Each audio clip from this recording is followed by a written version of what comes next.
Lembra do Festival Educação e da cocriação na sua escola? Foi tudo muito bom, não é verdade? Mas o tempo está passando e a gente não pode deixar tudo o que aconteceu morrer em vão.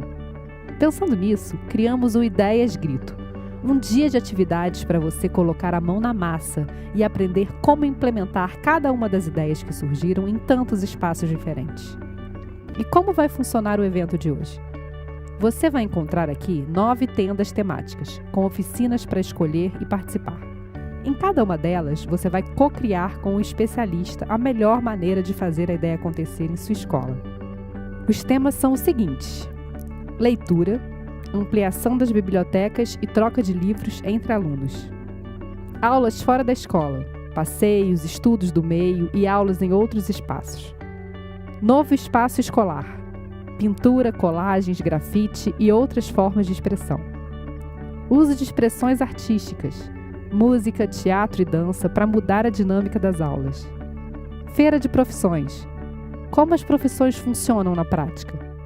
Rádio, novas maneiras de se comunicar na escola. Esportes, mais incentivo, tempo e espaço para a prática de esportes. Laboratório e feira de ciências, a tecnologia presente na escola.